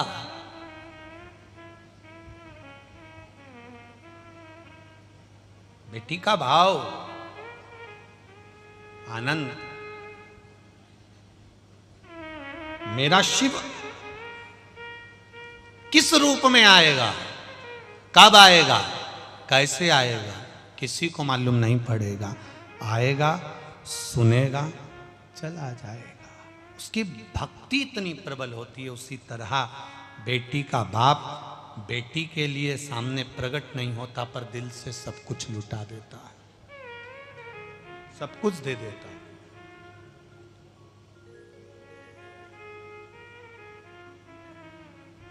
बेटी को विदा किया, राजा सवर्ण लेकर गए, नयन जल थे, आंखों में आंसू। सूर्य नारायण भगवान कभी आंख में आंसू भरकर नहीं रोए। आज बेटी की विदाई में स्वयं भास्कर देव, सूर्य देव भी रोए हैं।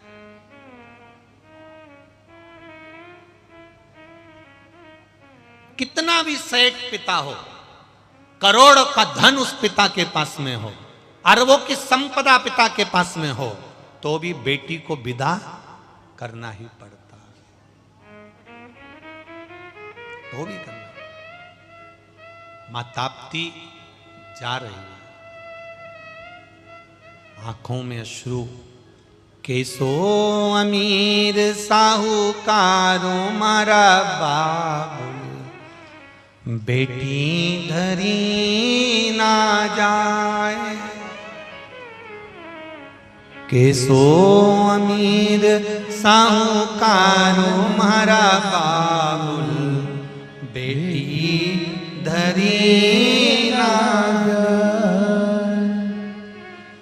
हाथों का चूड़ा बाबुल हमको दीजो, हाथों का चूड़ा बाबुल हमको दीजो।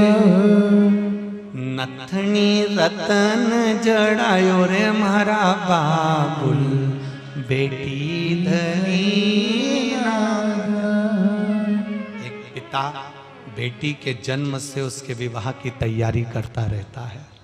लाएगा, जोड़ेगा, एफडी कर देगा, थोड़ा जोड़ेगा, पत्नी को लाकर दे देगा। संभाल के रखना, बेटी के ब्याह में काम आएगा। जिस दिन से बेटी का जन्म होता है उस दिन से वो पैसा जोड़ता है, और वही बेटी अगर किसी दूसरे से विवाह कर कर चली जाए तो उस बाप की दशा क्या होती होगी, जरा दिल से सोचना, विचार करना। उस बाप की दशा क्या होगी। कितना शोक पिता को। बचपन में गोदी में बेटी है और पांव की पायल लकर बंदी। पांव की पायल बाबुल हमको दीजे। इतनी हैसियत नहीं बाप की। छोटी सी नौकरी है, छोटा सा काम है, छोटी सी किराने की दुकान, कहीं चप्पल जोड़ रहा है, कहीं झाड़ू लगा रहा है, किसी के यहाँ पोछा झाड़ू बर्तन कर रहा है, और बेटी का जन्म हो गया। छोटी सी पायल, छोटी सी पायल, पांव की पायल बाबुल हमको दीजे।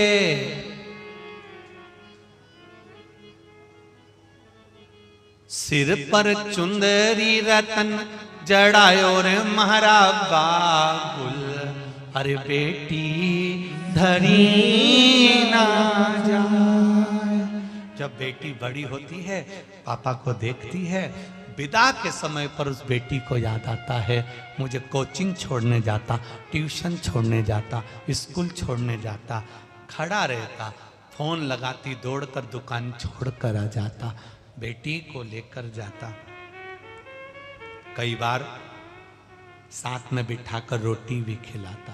हाँ बेटा ले रोटी खा, मैं बना देती ना, पापा मम्मी बना रही है ना, ले तू बैठ। और बेटी पापा के साथ बैठकर रोटी खाती। जब विदा होती है, शादी में आए हुए कुछ लोग कहते हैं साहब गुलाब जामुन अच्छी नहीं बनी, साहब पूड़ी बहुत मोटी कर दी।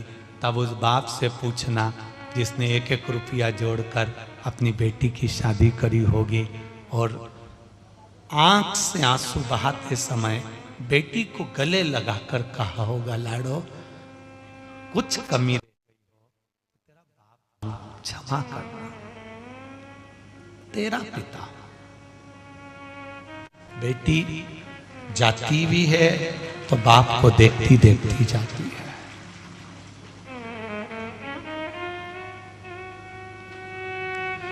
गाड़ी और बंगला नहीं चाहिए बाबुल। बाबा ऐसा गाड़ी बंगला किस काम का है मेरे पापा? एक बार ये फ्रिज कूलर किसी काम का नहीं है बाबा। मैं जा रही हूं, मुझे गले तो लगा ले, मैं अभी आया, काम करके अभी आया, शादी में काम में लगा हुआ है। फिर बेटे ने रोका, पापा मैं कल चली जाऊं, मैं अभी आया। बाप रोता है दूसरी जगह जाकर और बेटी के सामने रोता भी नहीं। पापा मैं कल चली जाऊंगा, एक बार मेरे पास बैठो तो मैं आता हूं। भास्कर देव ताप्ती को देखकर कहते, मैंने तुझे कितना अपशब्द कहा, मैंने तुझे भद्रकाली कहा, लाडो क्षमा करना। तेरा बाबुल बेटी कहे गाड़ी और बंगला नहीं चाहिए बाबुल, गले से एक बार लगा ले रे मारा बाबुल, बेटी धरी ना जा के सो अमीर साहूकार मारा बाबुल, बेटी धरी ना जा। बाप गले लगाकर बेटी को जब गाड़ी में बिठाकर भेजता है, सारा सामान भरकर जब भेज देता है, अकेला घर में बैठा रहता है ना, तब याद आती है, अभी होती ना चाय बना कर दे देती। कितना धन, क्या करूं उस धन का। परमात्मा ने बेटी रूपी जो धन दिया है ना साहब, उसके बराबर दुनिया में कोई पूंजी हुई नहीं है, कोई पूंजी नहीं। और मेरी बेटियों से निवेदन है, पापा जैसी दौलत, बाबुल जैसा धन बेटियों कभी नहीं मिल सकता। जिसने तुम्हें कपड़े तक पहनने को मना नहीं करा कि तू जीन्स पहन रही कि टी शर्ट पहन रही, बस इतना जरूर कहा है मेरी लाज रखना छोरी, मैं तुझे दूसरी जगह पढ़ने भेज रहा हूं, मेरी लाज रखना बेटा। उसने कभी मना नहीं करा। लोग उसको कहते थे माहौल गंदा है मत भेजो, वो कहता था मेरी बेटी है, मुझे नाज है, वह मेरे को कभी उंगली नहीं उठाने देगी, ये मुझे विश्वास, ये मेरी बेटी है। मेरा निवेदन है, बेटी धन है, बाप भी कोई दौलत से कम नहीं है। पापा जब तक जिंदा रहते हैं ना, पिता जब तक है ना, दुनिया का सारी दौलत तुम्हारी है। जब तक पिता है ना बेटियों, तब तक तुम दुनिया की सबसे सुंदर राजकुमारी हो और दुनिया की सबसे बड़ी सेठानी। और मेरे बेटाओं से भी निवेदन है, बेटों से, जब तक तुम्हारा पापा है ना, तुम्हें पलट कर देखने की जरूरत नहीं है, सारे दुख को वो झेल लेता है, वो बेटा। पापा दौलत है, पिता दौलत है। उस पापा को, उस पिता को, उस बाबुल को पहचानो। माँ लाड लड़ाती है, धन दे देती है, तुम्हारी हेल्प कर देती है, पर पापा तुम्हें संवारने का प्रयास करते हैं। उसको पहचान। पापा तुम्हारे दोस्त हैं, पापा तुम्हारी दौलत है, पापा तुम्हारे सखा हैं, पापा तुम्हारे मित्र हैं, और पापा तुम्हारे जीवन की सबसे बड़ी पूंजी है। जिसने पहचान लिया वो उसका है। जिस दिन पिता चला जाए उस दिन समझ लेना दुनिया की सारी दौलत तुमसे छुड़ा ली गई है। भले बंगला और कोठी तुम्हारा होगा, धन तुम्हारा होगा, गाड़ी तुम्हारी होगी, लोग बाद में मरने के बाद पगड़ी भी बांध देंगे, सब कुछ दे देंगे, सब तुम्हारा हो जाएगा। पर पिता चला जाए तो समझ लेना दुनिया की सारी दौलत चली गई। सारी दौलत। कुंवारी हो जब तक पिता से, रोज कुंवारी हो तो जब स्कूल से, कॉलेज से, ड्यूटी से आओ, एक बार पापा के पास भले शाम को बैठो, सुबह बैठो, पर पापा के पास बैठा जरूर करो। अपने दिल की बात उससे करा करो। मेरा बेटों से भी निवेदन है, जब तक विवाह नहीं होता तब तक प्रयास करना अपने पापा के पास थोड़ी देर बैठना जरूर। बैठो उसके पास। शादी हो जाए, बहुओं को भी कहो पिता है मेरे, मेरी दौलत है मेरा पापा, मेरी दौलत मेरा बाबूल है। सवर्ण ताप्ती मां को लेकर गए, राजमहल में नहीं पहुंचे, वन में रहे। क्यों? राजा सवर्ण अपने नगर में क्यों नहीं जाते हैं? ऐसा राजा सवर्ण को क्या तकलीफ हो गई जो अपने नगर में नहीं जा रहे? अपनी धर्म पत्नी को लेकर वन में रह रहे हैं। कारण क्या है?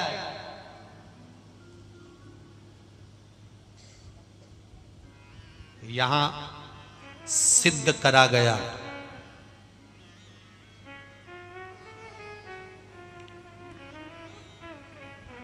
धर्म पत्नी को शादी के तुरंत बाद ये मत कहना कि ये फ्लैट मेरे नाम पर है, ये गाड़ी मेरे नाम पर है, ये घड़ी मेरे नाम पर है, ये बंगला मेरे नाम पर है। पत्नी को धीरे धीरे अहंकार आ जाएगा। वो सोचेगी सब मेरे पति का है, तो वो दूसरे पर हुक्म चलाना प्रारंभ कर देगी। ये राजा सवर्ण और ताप्ती की कथा है, तो वन में रखा गया।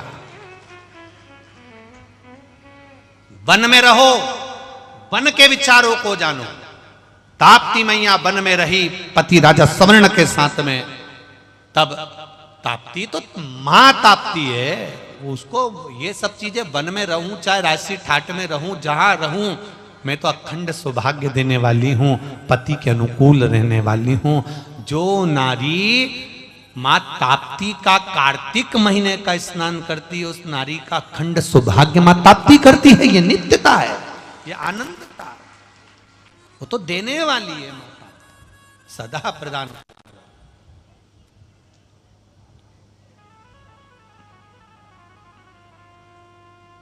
चले, पहले कथा में कह चुके थे, मंत्री आता है, फिर वो चित्र बनाता है, फिर वो देता है, तब राजा को याद आता है, तब राजा फिर पहुंचता है। फिर राजा पहुंचा वापिस अपने नगर में, और नगर में पहुंचने के बाद आज मां ताप्ती स्वयं, मां ताप्ती आज राजा सवर्ण से कहती है कि मुझे वापिस वन में जाकर शिव की आराधना करना है। ताप्ती फिर वन में चली जाती है। क्या तप ताप्ती ने करा? क्या तप करा है ताप्ती ने? अब की बार देव अधिदेव महादेव नहीं आए ताप्ती से मिलने के लिए। अब की बार मां गंगा आई है। कौन आई है? जम के बोलो जरा। माँ गंगा आई। और ताप्ती माता से मिलने जब माँ गंगा आई, गंगा जी ने कहा ताप्ती को देखकर, ताप्ती तेरी सुंदरता, तेरी वात्सल्यता, तेरी करुणता इतना कहां से लेकर आ गई? ताप्ती कहती है जिनके मस्तक पर तू विराजमान है ना गंगा, उसी से मैंने ये सब कुछ लिया है, उसी से। ताप्ती तूने शिव से लिया, क्या तू मुझे ये करुणा, ये वात्सल्यता, ये शीतलता दे सकती है? क्या मुझे तू ये ज्ञान प्रदान कर सकती है? ताप्ती ने कहा गंगा तू तो मुझसे बड़ी है। गंगा तू मुझसे बड़ी है। ताप्ती कह रही है गंगा तू मुझसे बड़ी है। इतनी विशाल नदी है गंगा तू, पवित्र नदी है गंगा तू। ताप्ती कह रही मैं तो छोटी, और तू मुझसे कह रही है गंगा कि तुम मुझे ये ज्ञान दोगी क्या? ये करुणा, ये वात्सल्यता, ये शीतलता मुझे दोगी क्या? तू बड़ी है। गंगा जी कहती हैं ताप्ती जो ज्ञान दे भले वो छोटा क्यों ना हो, 4 साल का, पिता को भी ज्ञान दे। जैसे कपिल मुनि का चरित्र कहता है, कदर्म बाबा का चरित्र कहता है, माँ देहूती का चरित्र कहता है कि अपने बच्चों से ज्ञान प्राप्त कर लिया था। छोटा भी बड़ा हो जाता है, छोटा भी बड़ा हो जाता है। तो ताप्ती जी ने कहा मैं तुझे ज्ञान तो दे दूंगी गंगा, पर उस जगह पर मैं बड़ी हो जाऊंगी और तू छोटी हो जाएगी। गंगा तू छोटी हो जाएगी अगर तू मुझसे ज्ञान ले रही है तो। फिर इस संबंध को तुझे निभाना पड़ेगा गंगा। गंगा कहती है मैं संबंध निभाना जानती हूं, क्योंकि मेरे महादेव भी संबंध निभाना जानते हैं। आप कहो तो मैं संबंध भी निभा दूंगी। गंगा कहती है मैं संबंध निभाऊंगी। ताप्ती जी कहती हैं अगर मैं ज्ञान दूंगी तो मैं तो बन गई तेरी सास और तू बन गई मेरी बहू। एक बार तुझे मेरे कुरु वंश की बहू बनना पड़ेगा।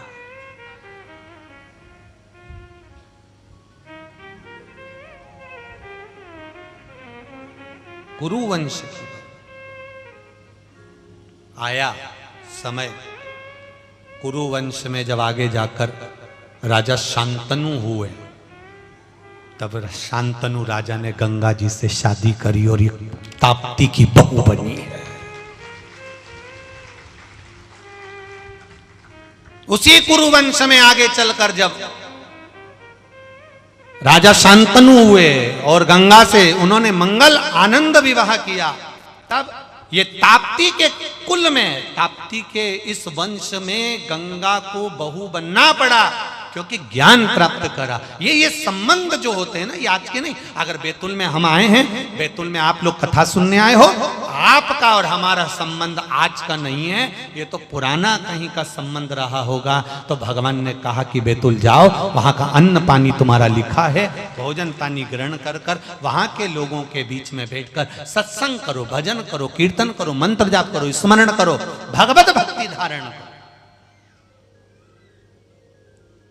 और भगवत भक्ति के बल को बढ़ाओ।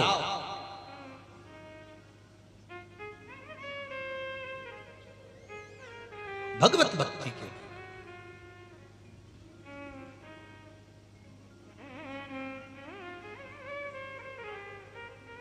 कितनी विडंबना है, कितनी विडंबना है इस संसार की,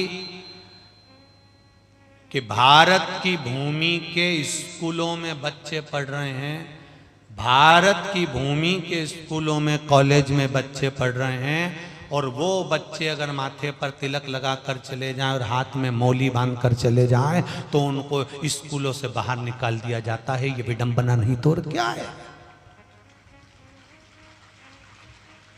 इतनी विडंबना है। तो आपसे निवेदन है, वहां अगर तिलक लगाकर जाना मना है, हाथ में डोरा बांध कर जाना मना है, तो आप वहां पर अंग्रेजी की पोयम सिखाते हैं तो आप अपने बच्चों को घर में गायत्री मंत्र सिखाना प्रारंभ करो, श्री शिवाय नमस्तुभ्यम सिखाना चालू करो, हनुमान चालीसा सिखाना चालू करो, राम रक्षा स्तोत्र सिखाना चालू करो। कौन ने मना करा? वो अंग्रेजी की पोयम सिखा सकते हैं तो हम हमारे संस्कार दे सकते हैं, हम हमारी सभ्यता। अपने घर के बच्चों को आज ही रात को, आज शाम को जाओ तो बच्चों से कहना बेटा बोल गायत्री मंत्र, बेटा बोल श्री शिवाय नमस्तुभ्यम, बेटा बोल राम नाम, बोल हनुमान चालीसा की एक चौपाई। उस बच्चे को सिखाओ। घर में कोई मेहमान आए, उन मेहमान वो कहें पोयम सुना, ना ना, पहले गायत्री मंत्र सुनाओ, राम नाम सुनाओ, शिव नाम सुनाओ, कृष्ण नाम सुनाओ, बोलो उनको, वो सुनाएंगे। सिखाओ उनको, वो सीखेंगे।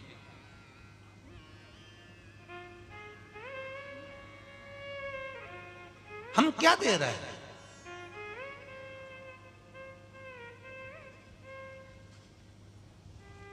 हम क्या दे रहे हैं? बस वही टिंकल टिंकल लिटिल स्टार।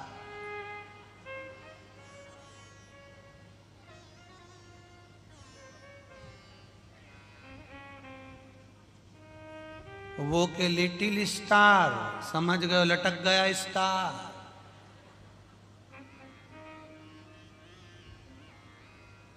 होगी नैया पार, फिर कहा बचा, फिर रहा क्या है? घर के बच्चों को ज्ञात होना चाहिए, अपने घर के बच्चों को ये ज्ञान होना चाहिए कि भगवत भजन का बल क्या है। सिखाओ उनको। बड़ों का आदर करना, माता पिता का सम्मान करना, बड़ों से सम्मानजनक बात करना, आदर से बात करना, चिल्ला करना। फिर जब भक्ति की बलता बढ़ेगी तो अपने आप सुख बढ़ेगा। ये हमारे जो संबंध है ना पूर्व के, ये आज दिखते हैं। आप लोगों की अगर बहू अच्छी आ जाए, रोटी देने वाली आ जाए, अच्छी संस्कारित आ जाए, तो समझ लेना तुमने पूर्व समय में गौ माता को अच्छे से रोटी दी थी, इसलिए गौ माता तुम्हारी बहू बनकर तुम्हें रोटी दे रही है। और तुमने डंडा मार के भगाया था, इसलिए ऐसी मिली है चंद्रघंटा। तुम पहचान जाओ इनको। इसलिए कहते हैं आपके आसपास में कोई गौशाला हो, आपके जैसे आपके वो पास में एक वो त्रिवेणी गौशाला है, झगड़िया बैतूल में, है कि नहीं है ना? तो ऐसी कहीं गौशाला हो तो अपने बच्चों को लेकर, जैसे कहीं फिल्म देखने जाते हो या कहीं नाटक देखने जाते हो, तो अपने बच्चों को लेकर हफ्ते में एक बार गौशाला में जाकर गौ माता की सेवा भी करा करो, कि वहां जाकर सेवा कर आया करो, भगवत भजन करा करो।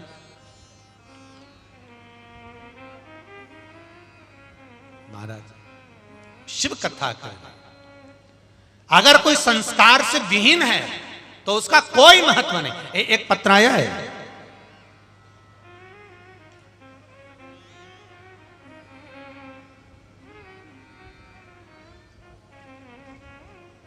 इसको टीवी पर नहीं दिखाई, पत्र को आस्था चैनल पर नहीं दिखाया।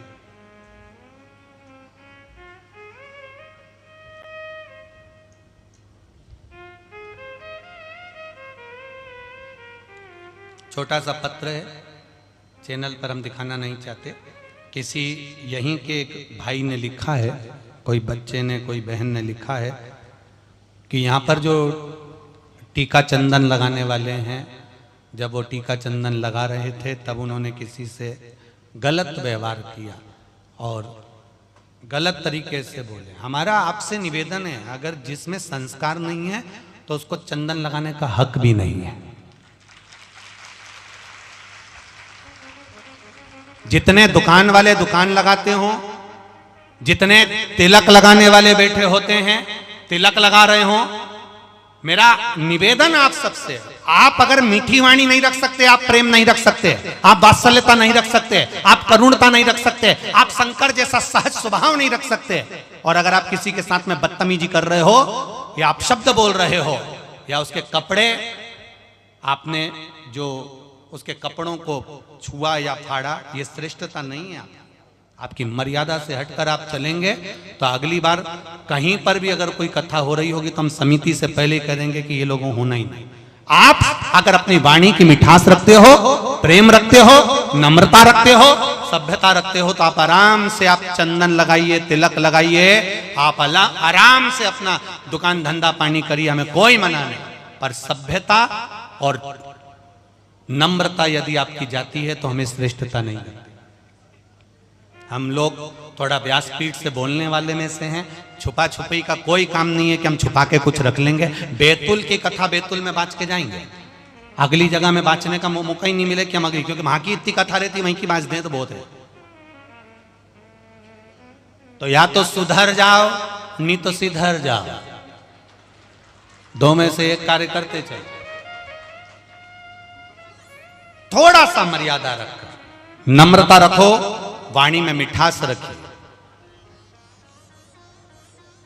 वाणी में मिठास, नम्रता, प्रेम, स्नेह, करुणता रखिए। महाराज शिव पुराण की कथा कर रहे हैं, भगवान शंकर का चरित्र कर रहा है, शिव का चरित्र।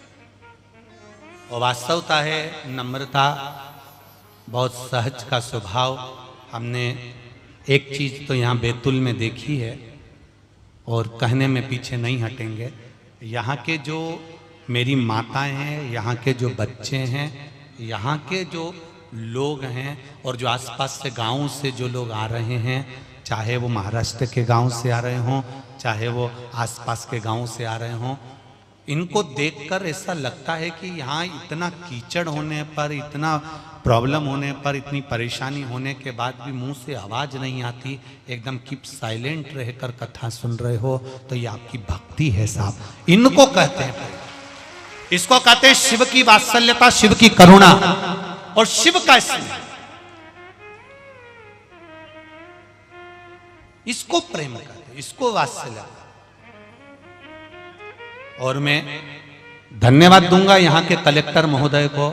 वास्तवता है आपने जो प्रशासन लगाया हुआ है, पुलिस प्रशासन आदि जो लगा है, वास्तवता है जहाँ सहजता से, सरलता से, चाहे वो नगर निगम हो, नगर पालिका हो, चाहे यहाँ की पंचायत हो, उसने बहुत भाव से, मतलब कोई ऊंची आवाज में नहीं, कोई चिल्ला कर नहीं। तो मेरा चंदन लगाने वालों से भी निवेदन और दूसरों से भी निवेदन है, जब यहाँ के लोग इतने प्रेमी हो सकते हैं तो आप प्रेम क्यों नहीं लुटा सकते हो? आप भी इसने लुटाइए।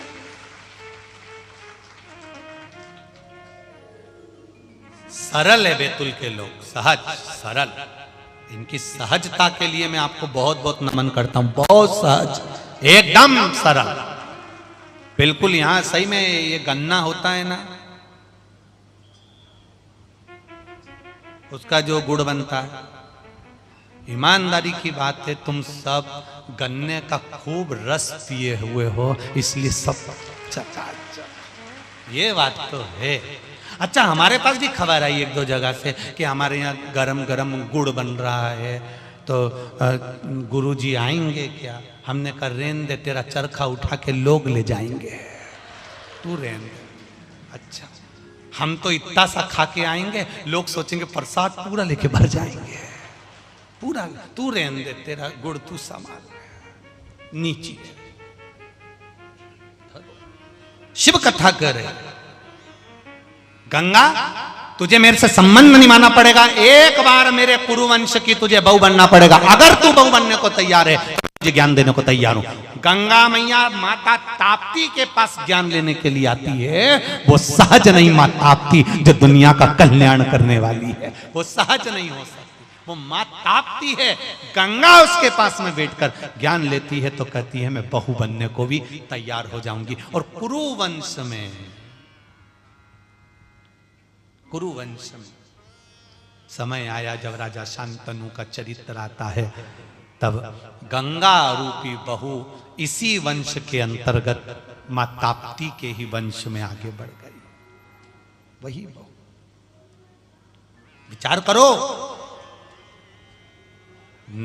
निवेदन कर कर नम्रता, वात्सल्यता, करुणा, आनंदता प्रदान करिए।